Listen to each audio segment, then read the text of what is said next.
Bonjour à tous et bienvenue dans Geeking, épisode numéro 269. Cette semaine, j'ai le plaisir d'avoir enfin Jeff sur le canapé et non pas planqué à la régie. Et oui. Bonjour. Donc, il va faire la régie à distance, donc autant vous dire que bon, c'est pas évident pour déjà lui. que c'est pas évident. Donc, c'est pas évident en temps normal. Voilà. Alors, je nous pose déjà la bonne question. Y aura-t-il du Geeking pendant les vacances de Jeff? Oui. Les longues vacances de Jeff. Ouais, je me casse pendant 2 mois. Salut les connards. Voilà. Vous imaginez ce que dirait Macron s'il savait que les gens partaient pendant 2 mois en vacances? Ah mais attends, tous les profs partent en vacances pendant 2 mois. Le gros temps d'entrée de jeu. Je suis prof. Non, je parle longtemps. Donc oui, il y aura Beats et Geeking, il y aura même Café Série et RGB. Alors dès la semaine prochaine c'est RGB, YOLO. Ouais. Le mercredi et Café Série. Donc semaine prochaine, il n'y a ni Beats ni Geeking. En fait, c'est pas compliqué. La régie devait être faite pour un enfant de 5 ans. Du coup, on a tout simplifié. C'est ça. N'importe qui peut le faire. Exactement. Donc voilà, du coup, la semaine prochaine, vous aurez pas Beats, mais il y aura la keynote Apple le mardi. On commence direct par le planning, c'est cool. Vous aurez donc RGB le mercredi soir et vous aurez normalement Café Série le vendredi. Voilà. Propre. Tout à fait. 2 mois de vacances. Et oui, Draxa. Et ouais, ça fait des années que je suis pas parti en vacances, donc j'ai dit, allez, je me casse longtemps ce coup-ci. Surtout qu'au retour, je serai chaud et bouillant. Et je serai reprêt à attaquer. On va se taper le déménagement de King, etc. Le retour va être festif. Le retour va être sympathique. Bon, sur ce, donc, j'ai aussi Charlie avec moi, qui Bonjour. retrouverai évidemment dans RGB mercredi. Et puis l'émission s'appelle pas RGB mercredi. Non, précis. Ça s'appelle RGB tout court. Voilà. 6ème numéro de Retro Gaming Bros. Ah, d'ailleurs, si vous regardez l'émission en podcast, allez sur la chaîne YouTube parce qu'elle est présente que là. Ouais, RGB, RGB et il y avait aussi Things. Bon, il y avait eu trop d'épisodes là, mais voilà. Oh là là, 2 mois sans Jeff et Jack, ça va être long. Eh oui. Remarque, nous, ça va être la teuf tout le temps. Non, mais j'essaierai de faire des lives depuis la Thaïlande. Ils ont autorisé l'appli YouTube à faire des lives. Ah, depuis aujourd'hui. Et même tu peux. Et ça y est, il a pris le tic. Quand tu vas arriver en Inde, le mec va te dire désolé, votre train est en retard. Tu vas faire ah. Il va faire quoi? J'ai pas compris. Et t'as la possibilité de le faire et même de streamer l'écran de ton téléphone. Genre tu peux montrer tes photos en slideshow, en live. Voilà. Bon, il faut pas se tromper, hein. Non, mais tu peux faire du Clash Royale. Non, mais dans ton album. Tu peux faire du Clash Royale, tu vois, c'est ça vrai. surtout. Tu peux streamer du stream de Clash Royale. Et RGB, vous avez pas des cadeaux, des trucs à faire gagner d'ailleurs? Si, il y aura des cadeaux. Soyez là mercredi soir. C'est vrai. Et du beau cadeau. Des beaux cadeaux. Ah oui. Très bon. Attention. Du rétro cadeau. Du rétro cadeau qui a la classe. Voilà, grâce à Manatori et 8BitDo. Sur ce, donc, jingle de la partie.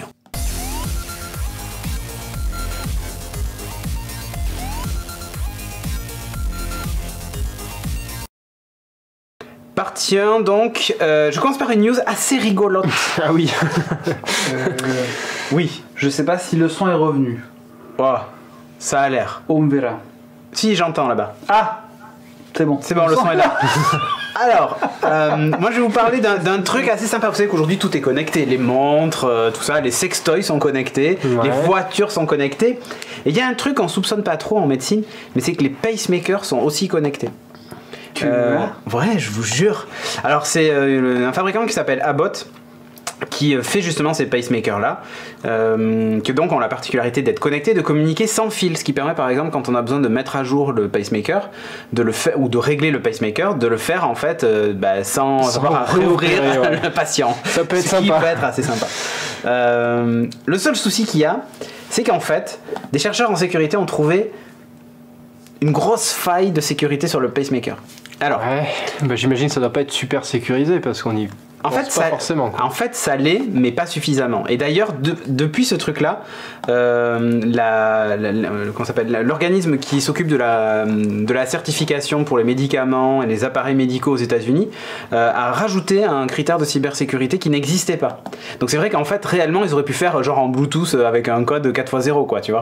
Ce qui aurait été un peu abruti. Non, ou alors c'est écrit sur le pacemaker. Si vous oubliez le code. Ah ouais, ok. Merci. Mais voilà. L'alarme au cas où on te le vole. Ouais. Ça peut être sympa. Et donc là, ça rejoint en fait tous les trucs de SF que t'as vu, tu sais, où le mec il peut hacker le pacemaker des gens et voilà. Alors ce qu'il pouvait faire, c'était vider la batterie plus rapidement. En fait, je sais pas, il y a un phénomène, ils activaient un truc sans doute sur la machine et ça vidait la batterie plus rapidement. Et le mec il courait plus vite. Non, accélérer le rythme cardiaque. C'est-à-dire que t'es tranquille dans ton fauteuil et d'un coup t'as ton cœur qui se met à battre à donf. Oh, tu vois, là l'angoisse ou pas là, hein, l'angoisse ou pas. Et d'un coup tu comprends pas pourquoi ton cœur bat à donf. C'est pas bon ça. Ouais, non c'est pas très bon, non, tout à fait.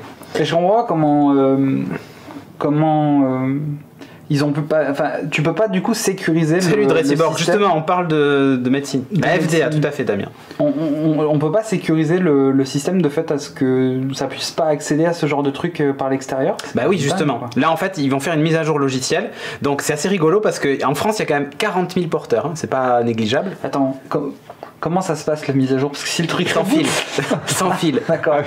Non, alors en fait le process se fait en 2 temps, c'est-à-dire que il y a entre guillemets une partie sécurisée sur le pacemaker qui fait que il continue à fonctionner. Quand il s'éteint, il continue à fonctionner. Voilà, en fait voilà, comme sur les satellites, il reste sur le même rythme, comme ça. donc il s'adapte pas, rien machin, il continue à fonctionner. Tu fais la mise à jour du truc et ensuite ça rebascule sur le système, voilà.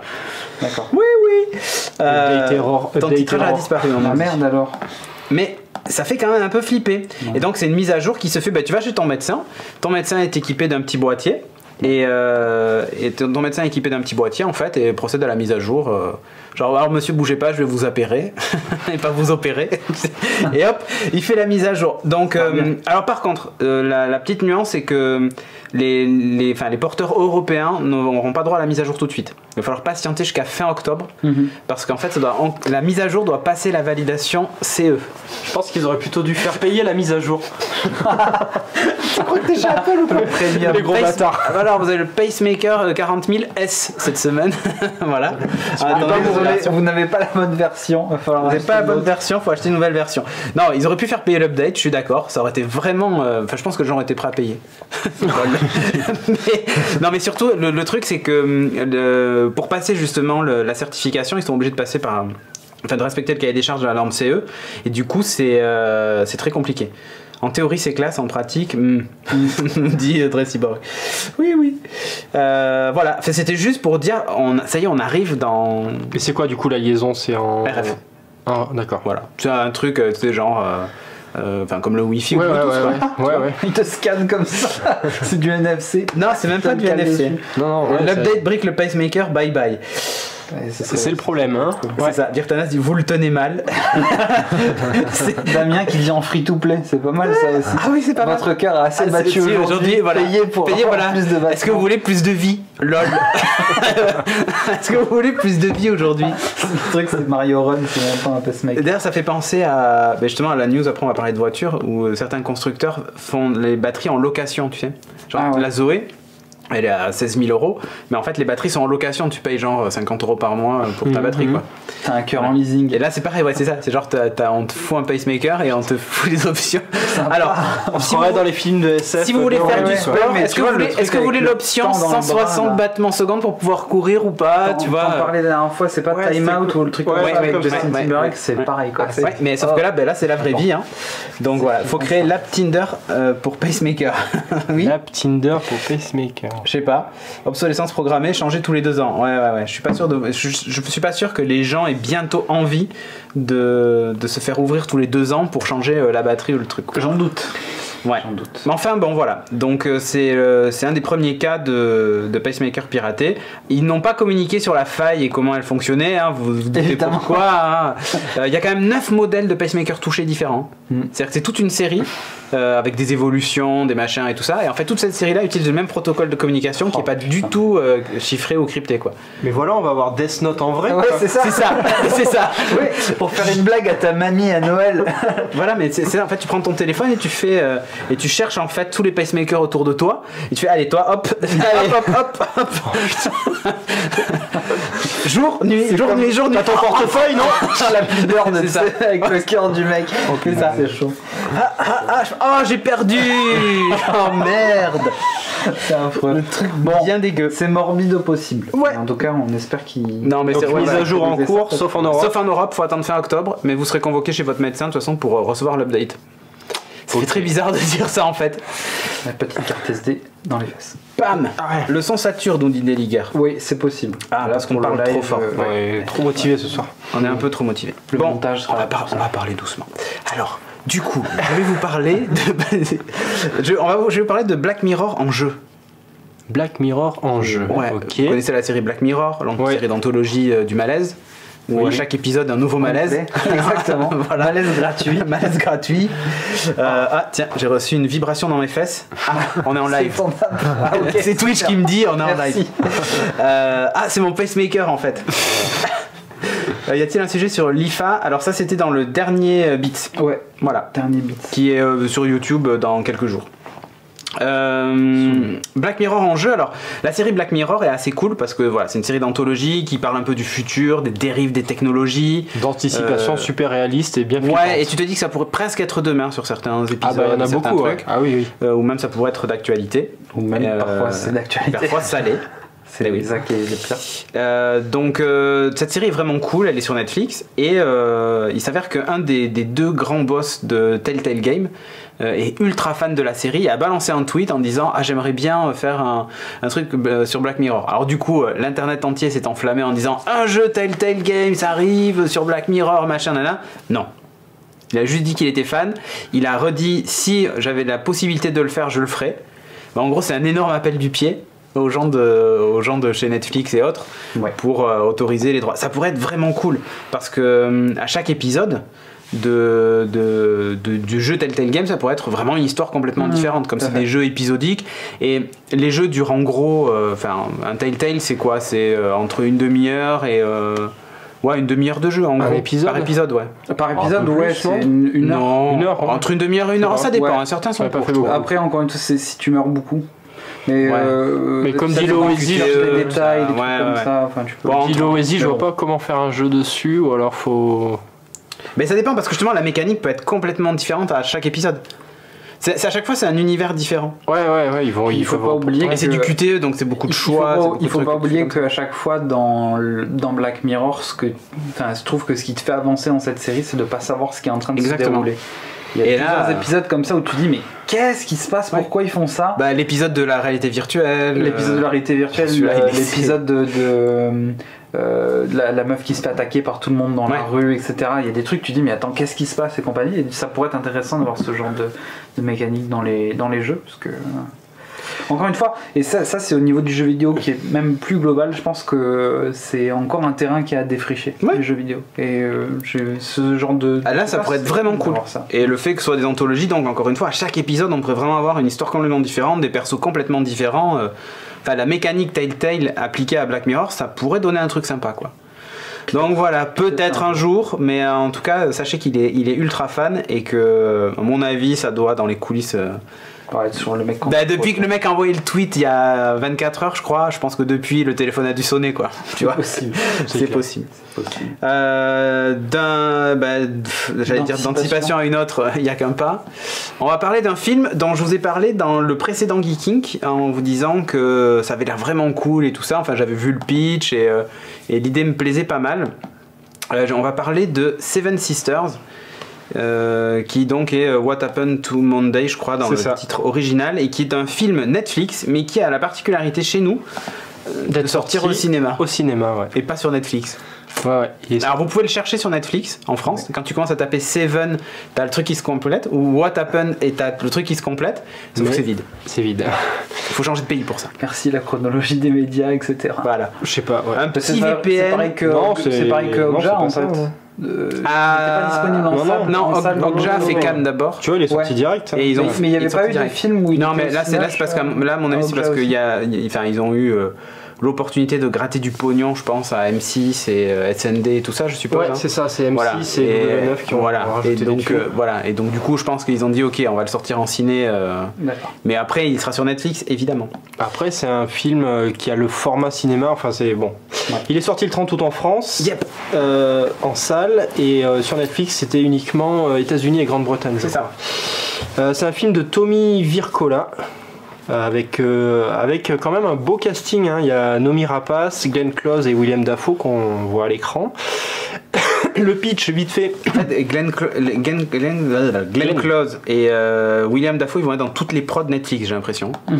Déjà, il y avait déjà Glenn Close, si je dis pas. Voilà, et dans Death Note, il y avait Willem. Pardon. Et donc le pitch, ça se passe en 2073, donc. Joli pistolet. Voilà. La Terre est surpeuplée. et donc un gros problème démographique qui est amplifié en plus par l'utilisation abusive d'OGM qui fait que le taux de natalité devient de plus en plus fou, tout le monde a des triplés, des quadruplés, etc. Donc la Terre est complètement saturée, les ressources commencent à s'épuiser dans tous les sens. Donc le gouvernement instaure une politique de l'enfant unique. Ok, j'aime beaucoup ce miroir. Ouais, il y a pas mal de petits trucs techno. Ouais, bah c'est un truc futuriste. Voilà, c'est futuriste, donc ils ont mis quelques petites touches comme ça, assez sympathiques. Et le pitch commence donc avec Terence Setman, donc c'est Il y a Willem l'autre Dafoe. qui dit no spoil. Hein. No spoil, non t'inquiète pas, je vais pas plus loin que les 20 premières minutes. Et encore même pas. Qui décide de garder secrète l'existence des 7 filles de sa fille. Non, c'est sa fille en fait qui a 7 filles et qui meurt pendant l'accouchement. Okay, voilà. Donc elle a 7 filles et comme c'est la politique de l'enfant unique, en fait dès que quelqu'un a plus d'un enfant, ils prennent tout l'excédent et ils les cryogénisent. Voilà, ils disparaissent. Non, ils les cryogénisent en disant voilà, pour l'instant on les met au frais et puis ils ressortiront quand on aura régulé la population parce que là ça va plus, on va tous mourir si on continue comme ça. Donc lui il veut pas ça, donc ses filles il va les garder, il va les cacher. Elles vont pas sortir pendant des années de cet appartement. Elles vont apprendre à se forger une identité unique qui leur permettront quand elles seront un peu plus grandes de sortir, mais tous les comptes. Ah non. Une par une. Chacun son jour. Chacun son jour. Vu qu'elles sont 7, elles s'appellent Monday, Tuesday, lundi, voilà. mercredi, jeudi, et chacune peut sortir le jour qui correspond à son prénom. Voilà. Donc l'idée c'est qu'elle soit... Elle a pas de bol, déjà ça fait chier le lundi toujours. Ouais, bon. Déjà, sont pas déjà c'est chiant. Vaut mieux, le samedi c'est plus sympa, c'est sûr. Mais donc voilà, le principe c'est qu'il les éduque pour qu'elles se forgent une identité commune et qu'elles réussissent à survivre comme ça. Parce qu'à l'extérieur, bien sûr, tout est contrôlé, il y a une espèce de police qui vérifie. Ouais, puis voilà, c'est surtout ça, c'est un futur proche, mais un futur qui est un peu parti en sucette. C'est-à-dire que du fait de cette espèce de politique de l'enfant unique, tout est contrôlé. C'est-à-dire que tu as des checkpoints, tu peux pas passer, dans toutes les zones, voilà. Tu es obligé de prouver ton identité à chaque fois et de prouver que tu n'es pas... Comme dans Bienvenue à Gattaca en fait. En fait, quand tu à chaque fois ils vérifient tes gènes, ton machin. Voilà. C'est hyper strict et dès qu'ils chopent des cheveux, de la salive, dès qu'ils chopent une famille avec plusieurs enfants, c'est répression directe. Tout le monde au congélo. Voilà. Et puis c'est salut annoncé publiquement, etc. Donc c'est assez bon. C'est hyper dur. C'est pas rose quoi. C'est hyper dur. Et on va pas aller beaucoup plus loin sur l'histoire. Après, c'est juste que lundi disparaît. Voilà.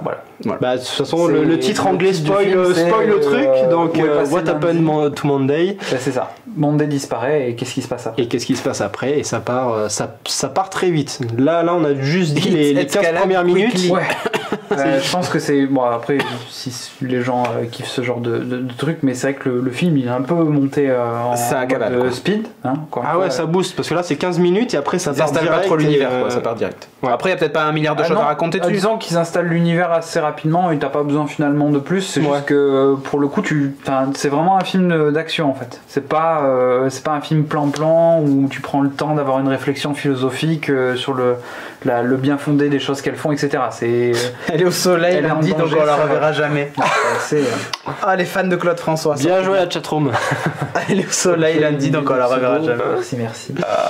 Voilà, donc quant au film lui-même, moi j'ai beaucoup apprécié. Alors évidemment, c'est Noomi Rapace qui joue forcément les 7 sœurs. Donc déjà il y a un gros challenge niveau technique, niveau tournage. Si vous avez vu Orphan Black, ça fonctionne un peu de la même manière. Elle incarne 7 personnages à l'écran, elle se répond à elle-même, etc. C'est assez ouf. La performance est assez dingue parce que il y a que 2 ou 3 fois où j'ai dit là c'est mal fait, etc. Mais sinon le reste du temps, honnêtement, Orphan Black, j'ai jamais vu un défaut.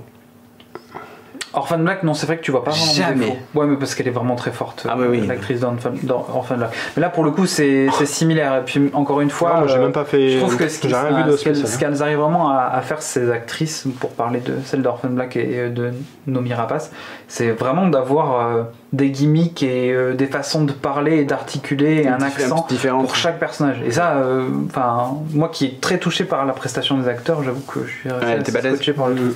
Bon. Après, niveau effets spéciaux, vu que c'est un peu futuriste, moi j'ai trouvé que c'était quand même. J'ai trouvé que c'était très correct.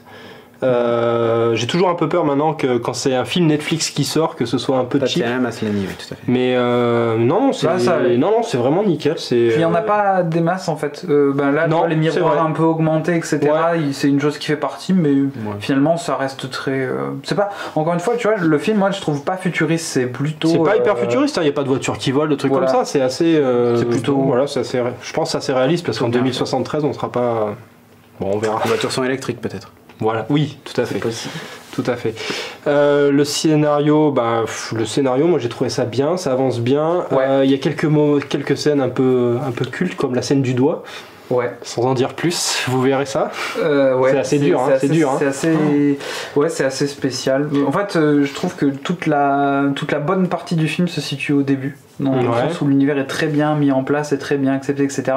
Et comme je disais tout à l'heure, bon, c'est pas pour basculer tout de suite sur les reproches et les points négatifs. Tire sur le dos. Justement, ils prennent un peu le train. Genre, ça va très vite, l'action avance et continue, et tu vois, c'est un peu emporté par le truc. C'est un peu un train qui ne saurait pas forcément où il arrive. Tu vois, tu t'arrives un petit peu vite sur le truc. Bon, je trouve que la fin a été un peu bâclée, et c'est le seul problème que j'aurais avec le film, mais sinon pour le coup c'est assez sympa.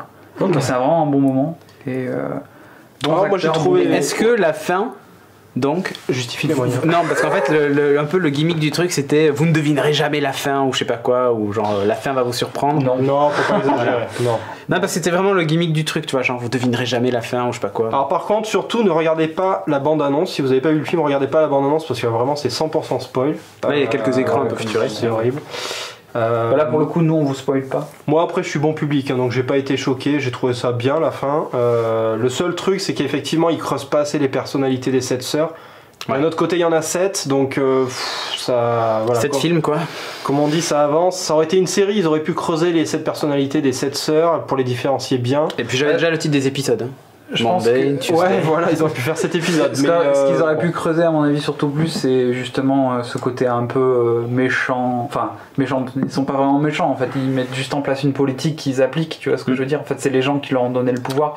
Mais je pense que ça aurait mérité un peu plus d'écriture de leur côté, parce que les acteurs sont pas mauvais. Enfin, Glenn Close, elle campe un peu son rôle de. Lui, il dit rattrapez-la.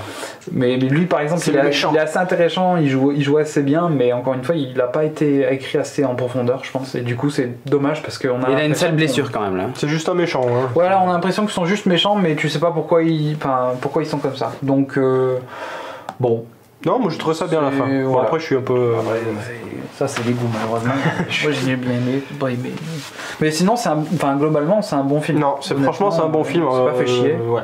Et ça valait peut-être pas 11 €, mais c'était pas mal. Il y a de l'action pour les fans d'action. Il y a beaucoup de films qui sont moins bien que ça quand même au cinéma. Non, je sais pas. Ok. Non, ça valait le coup. Hein. Mais c'est genre comme quand. En fait, c'est genre quand j'ai vu un petit peu les visuels et tout ça, je me suis dit, tiens, un film comme on en faisait, tu sais, début des années 2000, genre The Island, machin et tout ça. Ouais, ce serait plus un truc comme ça. Ouais. Ok. Au niveau, les scènes à l'extérieur, ouais. Oui, non, mais enfin, c'est quand je dis, dans cette veine de film un peu. En fait, moi j'aurais cru que c'était moins action que ça. Okay. J'aurais cru que c'était plus un délire science-fiction, etc. En fait, il y a de vraies scènes d'action, il y a des vrais combats, il y a de la tension, il y a un peu de violence, comme le disait Charlie tout à l'heure. Donc, en vrai, si tu aimes un peu les trucs qui bougent un peu, ok. Ça aurait pu être un Besson, quoi. Ah, ça aurait pu être Lucie. Ça aurait pu être un repas corp. Ça aurait pu être un repas. Voilà, ok. Comme toujours, ça dépend du contexte. Voilà. Moi, je m'attendais pas à grand chose et du coup, j'ai été bien surpris. Pour moi, c'est une jolie surprise. Non, franchement, c'est un bon film. Il faut aller le voir. Ok. Faites-vous votre avis, n'hésitez pas à aller le voir. En ce moment, il n'y a pas grand chose. Et nous dire ce que vous en pensez dans les commentaires. Le prochain Thor Ragnarok qui arrive en octobre, si je dis pas de bêtises. Ouais. Ça peut être rigolo celui-là. Je pense que on va bien se poirler. On ira le voir. D'ailleurs, vous pourrez aller le voir en Thaïlande, ça sera très drôle de le voir en thaïlandais, sous-titré anglais ou un truc comme ça. Ça va être super fun. Moi, ça va encore, j'ai pas de problème avec la VO, mais. Non, mais non, là, en thaïlandais, t'imagines s'ils diffusent pas dans le pays en anglais. Difficile. Ça va être dur. Hein. Bon, enfin bref. Puis on aura le Star Wars évidemment en fin d'année. Il y a Blade Runner, c'est vrai, il y a Blade Runner aussi qui arrive. Il y a plein de films. Alors allez, tiens, on va parler maintenant de Thor 3, ça va être une bouse à mon avis. Ah, on verra, écoute. On sait pas. On n'a pas la même définition du fun, nous dit Nelliger. Tout à fait. Bon allez, d'un futur à un autre, on va parler des Boston Red Sox qui utilisent l'Apple Watch. What? Pour faire quoi? Les Red Sox. Donc les Red Sox, si vous savez pas, c'est une équipe de baseball américaine assez connue. En fait, ils s'en servent pour tricher. Sur le terrain. Ah mais non. Voilà, alors là, il en a une d'ailleurs, cachée sous son gant, je sais pas si vous le voyez. Attendez, est-ce que je peux faire un... Est-ce que tu nous zoomerais ça? Un zoom CSI. de la régie à distance. Salut, Emmanuel Ils disent enhance dans... Elle est sous son gant. Vous le voyez ici sur les images. C'est lui le tueur. Et ouais. Alors, c'est ça. Alors, qu'est-ce qu'ils font avec l'Apple Watch? C'est pas la peine de remontrer l'image parce que ça n'a pas d'intérêt. Ils trichent pour strike. Ils trichent. Et ouais. Et alors, comment est-ce qu'ils font pour tricher? Eh bien, il y a quelqu'un qui observe les gestes du lanceur qui en fait prévient les receveurs de quel type de balle il va envoyer, tout ça, pour qu'ils se préparent et tout ça. Et en fait, ce qui se passe, c'est qu'il y a un mec donc des Red Sox qui est à la batte, et il y en a un autre donc dans le public ou ailleurs qui regarde avec des jumelles les signes, et ils ont réussi à comprendre, à décoder les signes. Et ce qu'ils font, c'est après ils envoient un signal sur l'Apple Watch, et en fonction de la vibration, le mec sait si ça va être une balle directe, avec un effet basse, haute, machin et tout ça. Attends, mais c'est Enigma, c'est la Seconde Guerre mondiale, ils décryptent les nazis là. Sauf que du coup, ils ont fait ça contre je sais plus quelle équipe d'ailleurs. Ok. Du coup, ils ont été accusés de tricherie. Et donc c'est en train de passer en commission, ils risquent de prendre une énorme amende, enfin c'est colossal. Ils ont gagné des titres grâce à ça au moins. Ils ont gagné le match. Ouais. Ah. Et mais c'était juste pour un match qu'ils l'ont. En tout cas, c'est sur ce match-là que les autres se sont doutés d'un truc. Ils disaient mais comment le mec sait à chaque fois où la balle va, tu vois?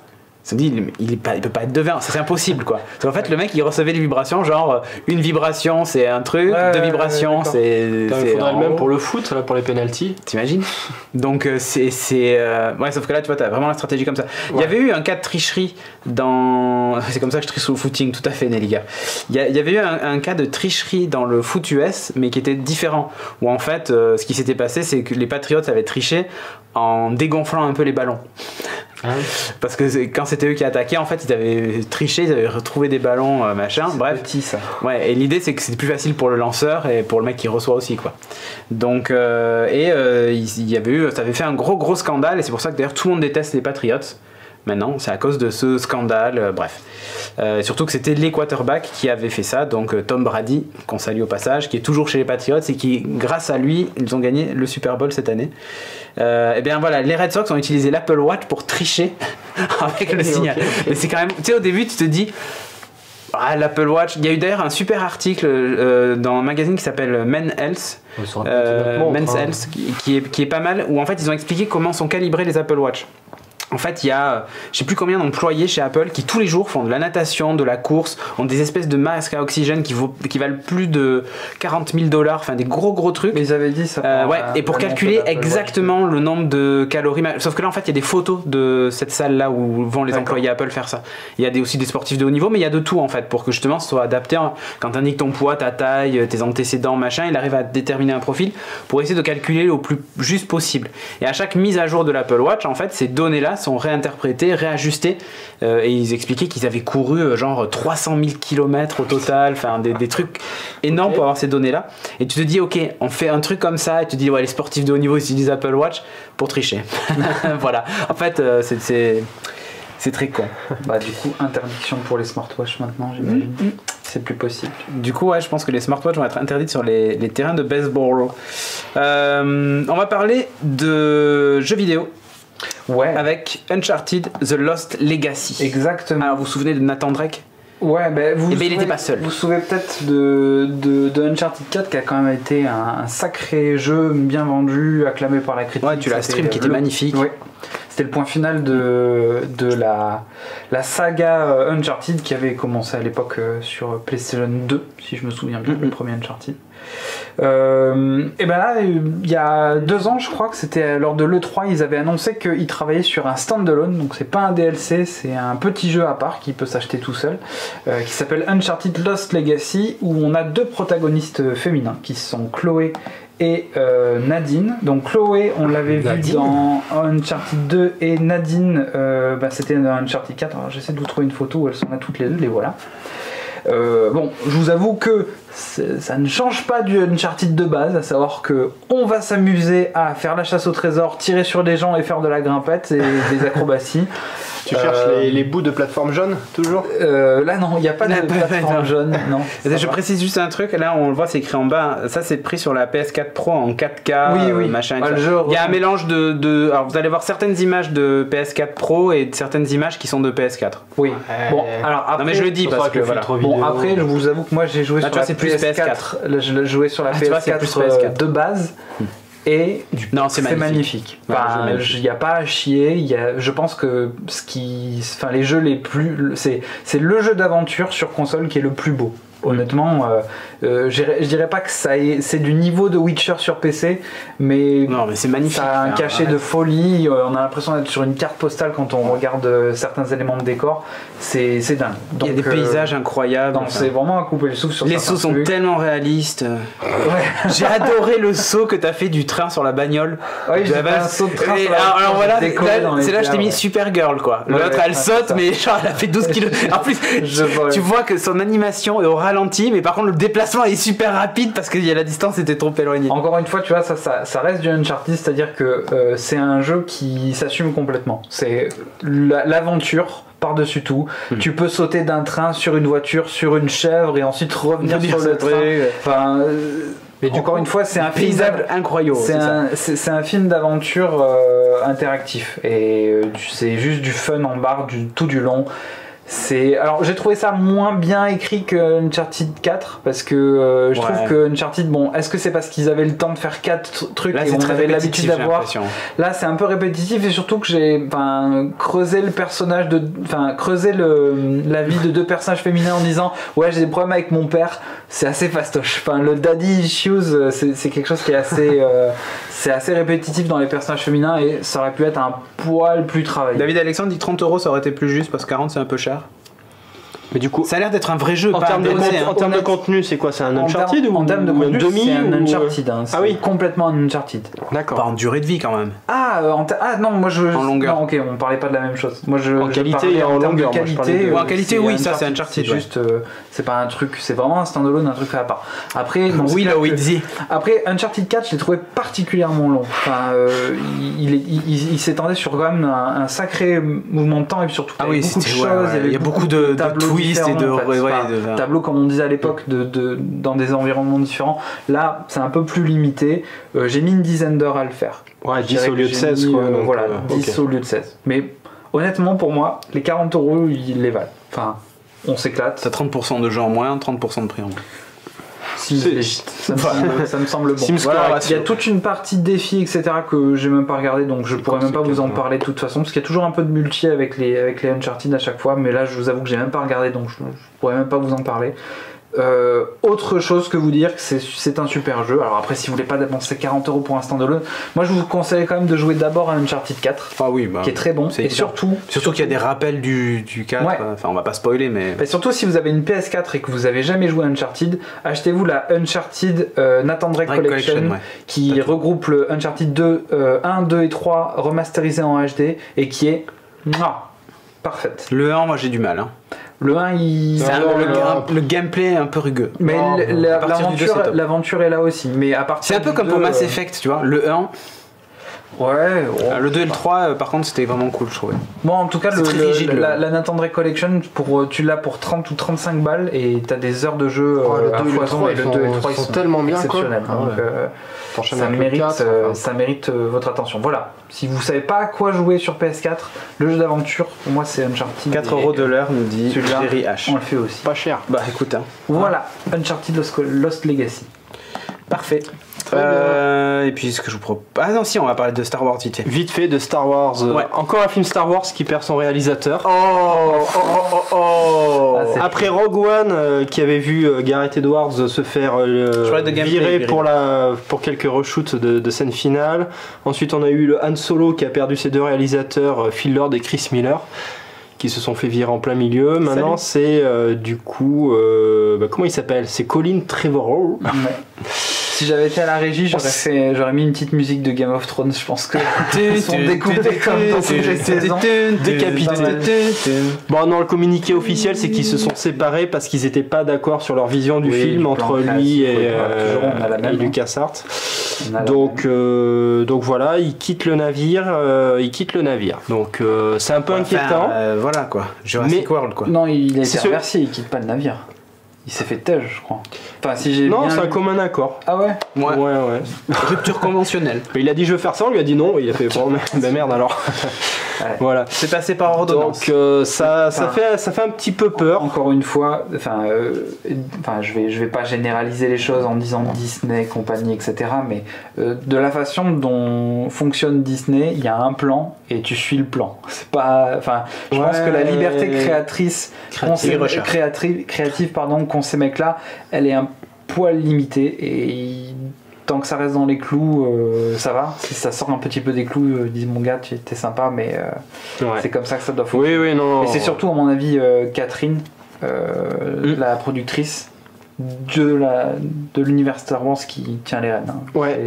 Et du coup, la bonne, je vois que ça comme ça. La bonne nouvelle qui naît de ça, c'est la rumeur comme quoi le réalisateur du Star Wars qui va sortir ce Noël, Rian Johnson, qui est sur les derniers Jedi, il aurait donné pleine satisfaction à cette personne justement, et donc peut-être qu'il va rempiler pour le 9. Du coup, a priori, Disney LucasArts serait très heureux de son travail, donc il risque de remplir. Trop beau gosse sur mon canapé, j'arrive. On se calme, on se calme. Non mais encore une fois, de toute façon c'est pas compliqué. Tu regardes les réalisateurs qui ont été choisis pour ces films-là, c'est les réalisateurs des films qui ont fait énormément d'entrées.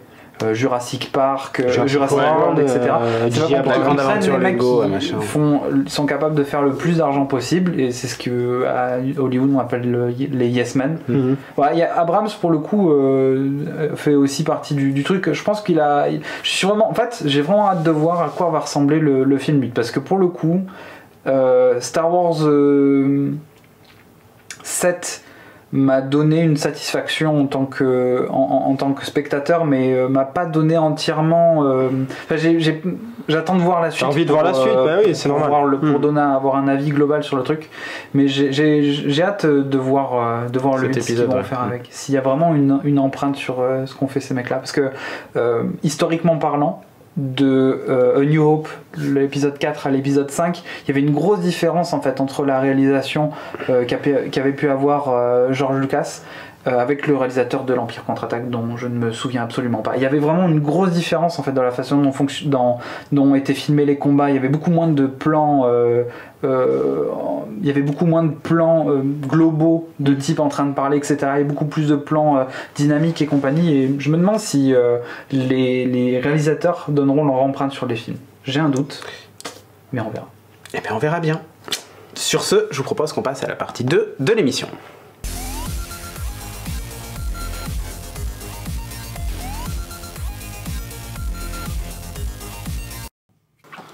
Hors de l'émission, on va parler d'une série Netflix.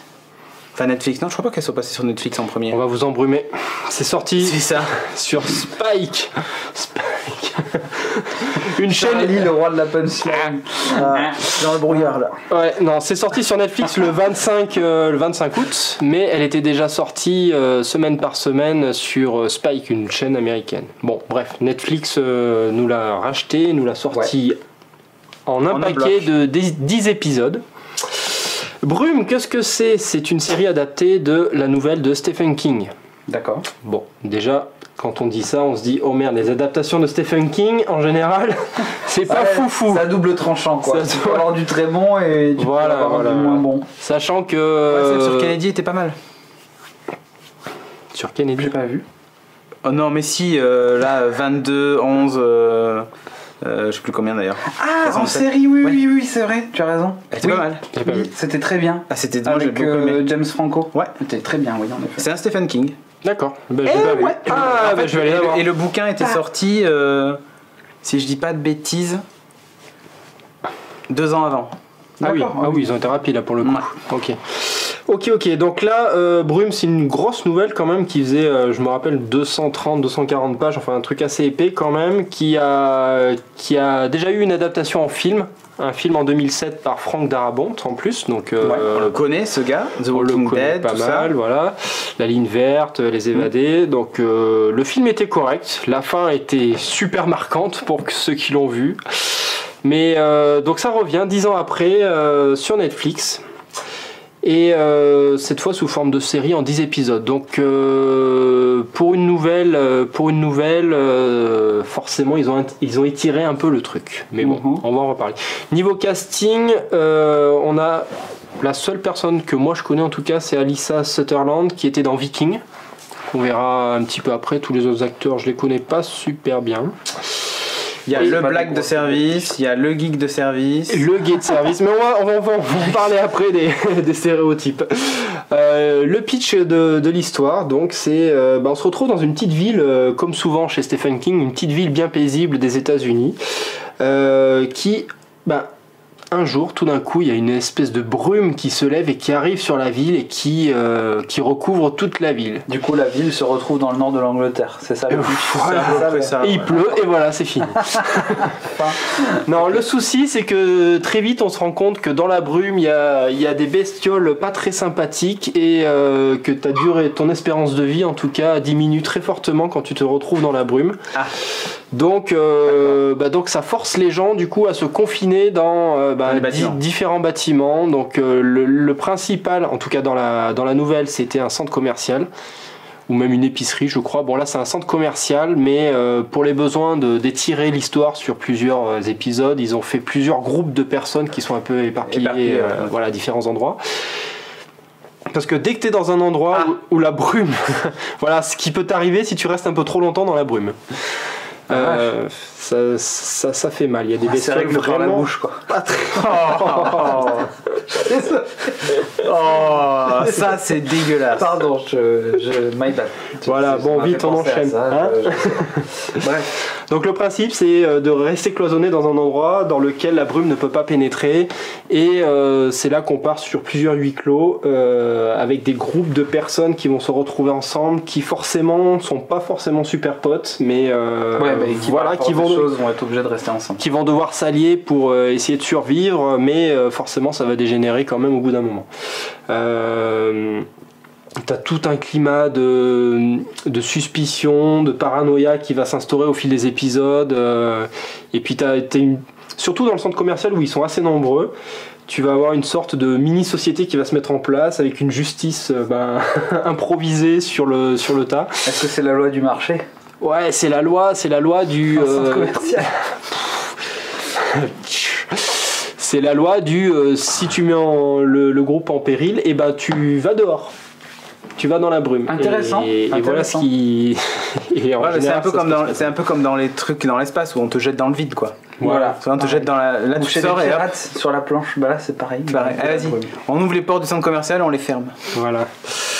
Donc pour le pitch je vais pas en dire plus. Le souci, quand même le gros souci de la série, c'est que ça commence par 3 épisodes qui sont assez pas ignobles mais bourrés de stéréotypes. T'as l'ado qui fugue de chez ses parents pour aller à une soirée où forcément elle se fait violer, t'as le quarterback beau gosse, t'as son meilleur ami qui est gay, qui est super sympa, tout ça, t'as le flic, c'est une grosse brute. T'as une raciste ? Non, il a pas eu le temps d'être raciste. Ah merde. Non, c'est vrai qu'il manquait que ça. T'as les militaires bourrins, t'as le curé qui essaie de sauver tout le monde. Enfin bon, ça accumule pas mal sur les 3 premiers épisodes. Mais la bonne nouvelle, c'est que après ça s'arrange beaucoup. D'accord. La deuxième partie de saison, c'est beaucoup mieux. Je dirais même à partir du 4e épisode, ça commence vraiment à s'accélérer.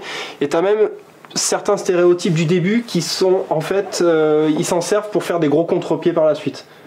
D'accord, oui, les personnages ne sont pas forcément ceux qu'on voilà, au départ. tout à fait. Ah, je suis pas homosexuel. Ouais, ok, on s'en fout, ça fait pas avancer l'histoire. En fait, j'aime les filles. Non, c'est pas grave.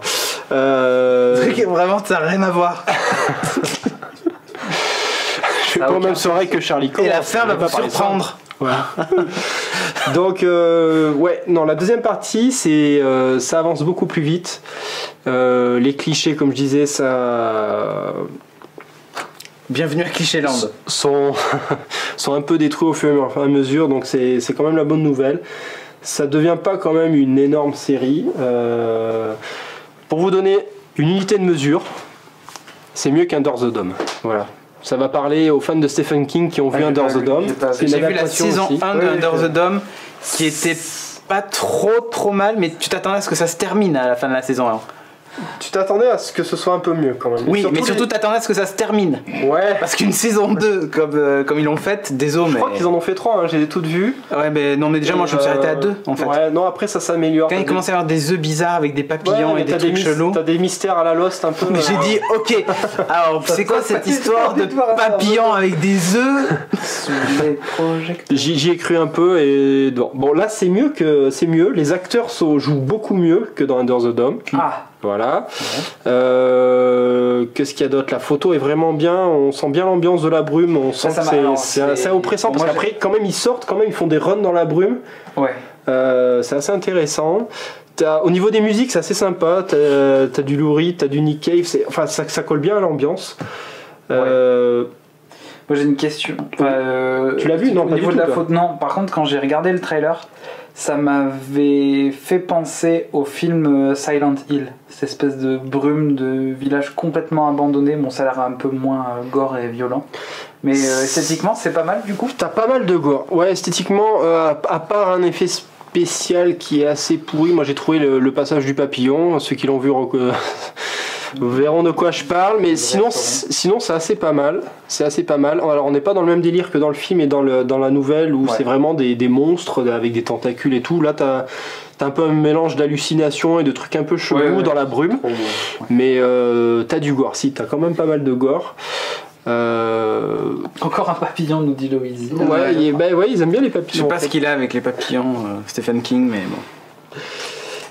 Quoi dire de plus? Non, bah voilà, j'ai fait le tour, c'est assez sympa. Vous pouvez, contrairement à Seven Sisters, regarder la bande-annonce qui est sur Netflix. Elle dévoile pas grand-chose de l'intrigue et elle est si bien. vous avez lu la nouvelle, Damien il dit exactement Silent Hill dans l'esthétique, d'accord. Dans l'esthétique, ouais. Après, c'est un peu moins stressant quand même. Enfin, c'est beaucoup moins stressant même.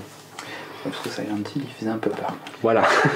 Très bien. Okay. Donc voilà, si vous avez fini Netflix, ben regardez-la, c'est sympa. Si vous avez d'autres grosses séries à regarder avant, vous pouvez vous la mettre dans la to-do list. Dans la liste.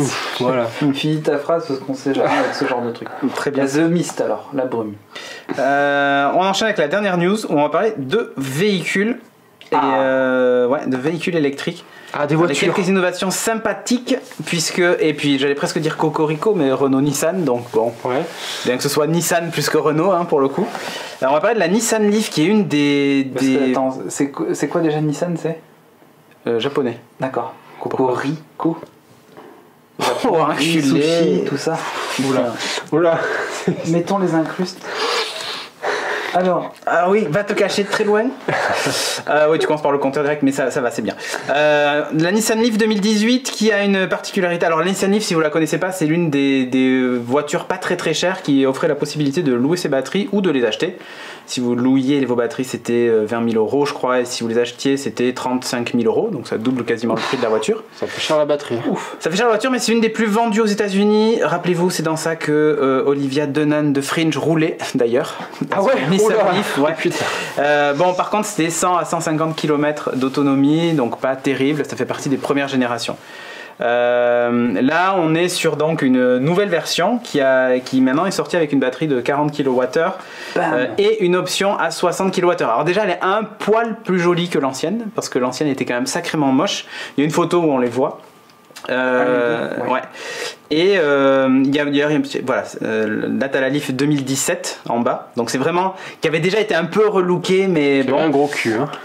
Et voilà, la 2018 a un look un peu plus sympa, un peu plus classique. Hein, faut dire ce qu'il y a. Voilà, l'arrière en tout cas, et même l'avant, les feux à l'avant de la Leaf étaient particulièrement dégueulasses, et donc ils l'ont changé. Alors.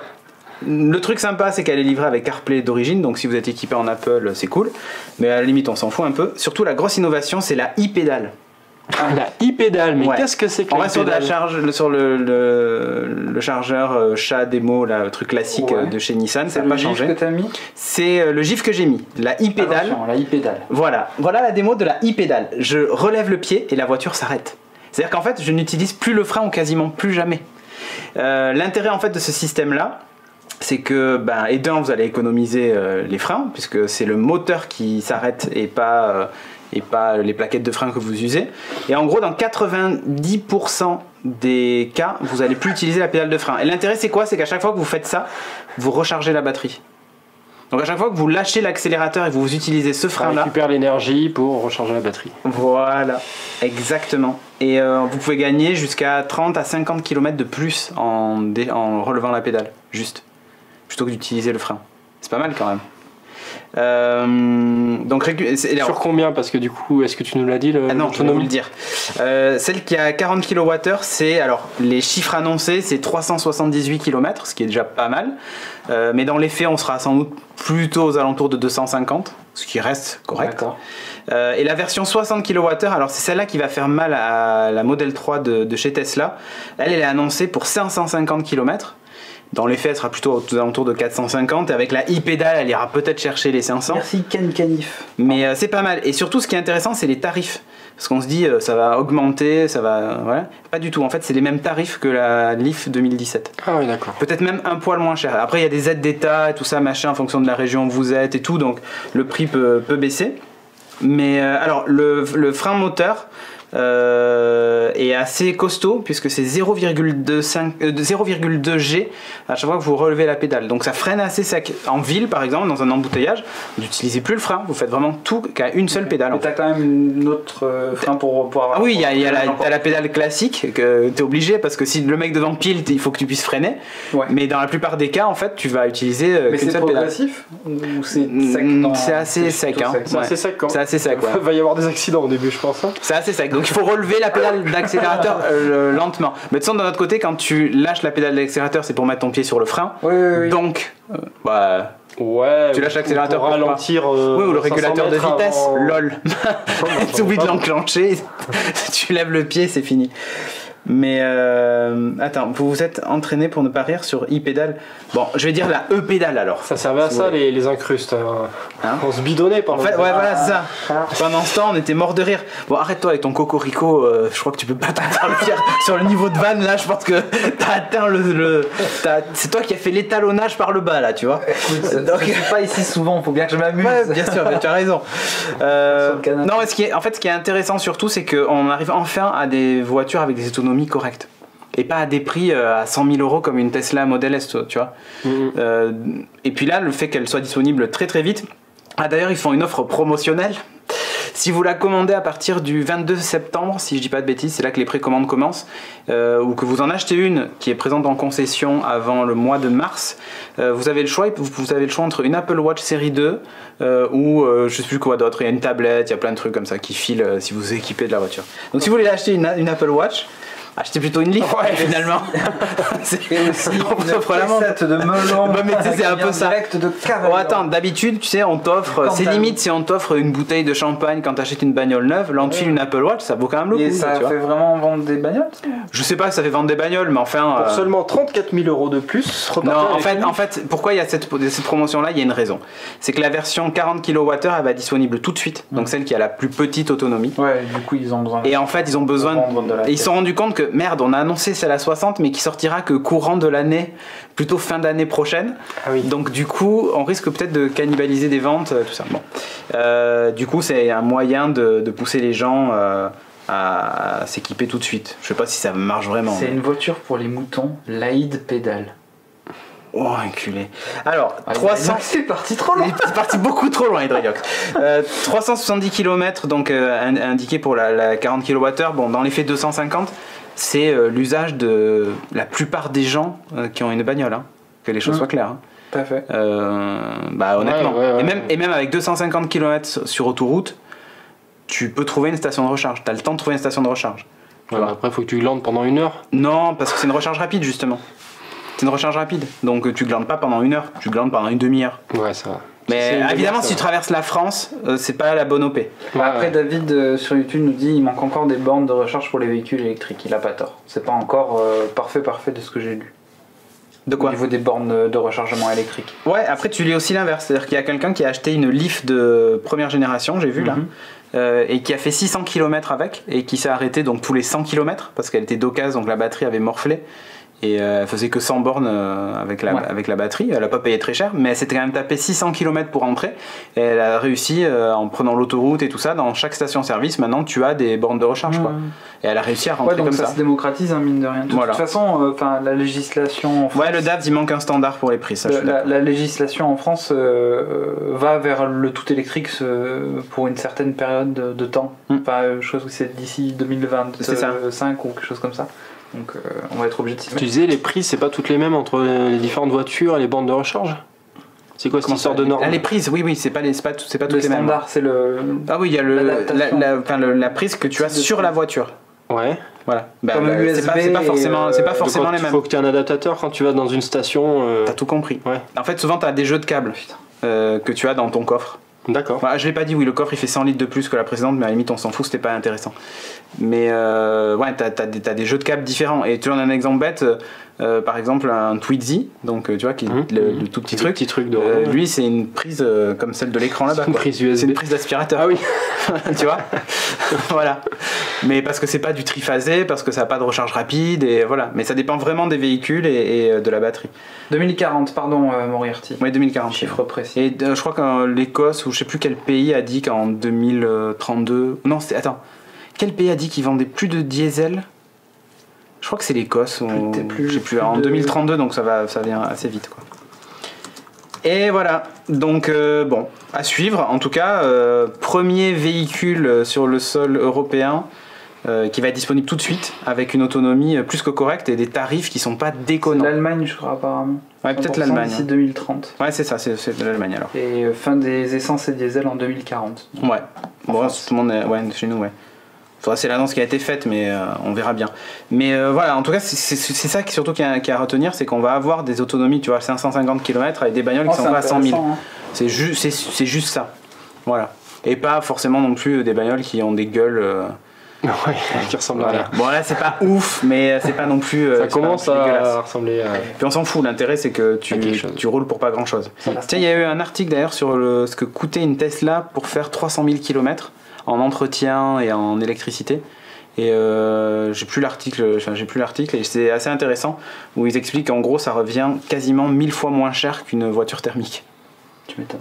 Voilà. Parce que t'as pas de révision à faire, enfin t'as que des pièces du jour, plaquettes, pneus, mais voilà. Après le reste, t'as zéro entretien. 300 000 km quand même. Des mecs qui ont fait 300 000 km en Tesla. Jusqu'au jour où ça sera tellement démocratisé que les stations de recharge deviendront payantes. Mais c'est le cas déjà chez Tesla. Ça reste quand même de la voiture haut de gamme, c'est peut-être dans le... Ouais, non même pas, c'est vraiment tout au niveau des bagnoles de son standing, entre guillemets. Ah non, la Leaf c'est zéro entretien aussi. Hein. Ouais. Vraiment, tu fais juste les plaquettes, t'as les filtres à air à changer pour l'habitacle, la clim et tout. Ah oui, mais laisse tomber, y a rien. Tu fais pas de vidange, tu fais rien quoi.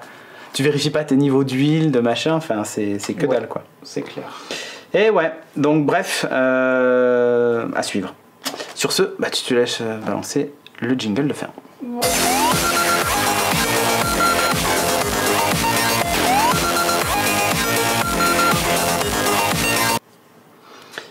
Allez, fin de l'émission et on termine vite fait pour dire que donc suivez l'agenda geeking.fr/agenda puisque les semaines qui viennent vont être perturbées, les mois qui viennent même. Ouais, perturbation. Ouais, il y a un entretien chez Kia, tout à fait, affaire annuelle, mais c'est changer les filtres et de conneries quoi. Donc du coup voilà, on a... Il y aura un peu moins de stream parce que moi du coup... Oui, il va y avoir moins de stream, enfin on va voir, on va essayer de s'organiser entre nous aussi parce qu'il y a Hugues aussi qui revient. Oui. Retour de Hugues. On va voir comment on s'organise. Il y aura toujours les émissions du mercredi et du vendredi. Et dès la semaine prochaine, il y aura d'ailleurs donc RGB comme je disais et Café Série. Donc semaine prochaine il y aura ni Beats ni Geeking. Je suis déjà tout perturbé par l'agenda, nous dit Nelly. Eh oui. Un 6e épisode de Retro Gaming Bros, mercredi soir. C'est ça. Et on aura des lots à vous faire gagner, donc c'est plutôt cool. Il va falloir venir. Il faut venir en live pour gagner des cadeaux. Eh oui. Sur ce, est-ce que vous avez un truc à ajouter ? vendredi soir, étant donné que Ah oui, c'est vrai. après je prendrai mon sac à dos et que je partirai vers les Sac contrées cadeau, d'Asie, sac cadeau. je fais un Good Night Zombies. C'est la nuit. Un Pour Good les Morning enterrer. Zombies matinal, mais que je fais le soir. Comme ça, ça permet de remplir la grille et puis en plus de ça, GNZ. de faire un au revoir aux gens pour leur faire un dernier bisou avant de partir. Donc du coup, si ça vous intéresse, vendredi soir, de venir me rejoindre. Je pense pas que j'aurai énormément de contenu à faire, Ouais, mais parce c'est que pour je bosse ça, sur c'est pas mal le de coucou de trucs. dire au revoir. Mais c'est juste pour le principe, essayer de passer une bonne soirée ensemble. Pour l'instant, il n'y a que moi, mais voilà, c'est bien aussi d'avoir que moi. Vous, moi, vous, toi. Tu te révéleras pas au moins. Toi derrière ton écran. Enfin voilà, venez, Vous tous, ce sera rigolo. J'espère. Ok. Ben, merci à vous. Merci et à toi, puis ça va. rendez-vous Merci à dans vous. 15 jours pour Geeking du coup. Et il y a un live keynote Apple, Nicoti, Ah oui, mardi, avec Ouais, Patrick Béja, tout ça, Nelliger, il y aura normalement Stéphane et Christophe possiblement. Ouh là là, peut-être tout le monde. Ouais, ça va être le bordel, hein, je vous le dis. Il va y avoir ça va du être le monde. bordel. Il y a du monde. La keynote de N'importe Jeff. quoi. Non, Jeff viendra de partir. C'est le 12. Oui. Donc tu seras Non, la sans doute, keynote de Jeff, je pense qu'il parlait du vendredi. Ah, le vendredi soir, Je tu vais vas faire une keynote. de moi-même. Ah, ça peut être assez drôle. Ça peut être assez drôle. Je vous jure. Allez, sur ce, bye bye.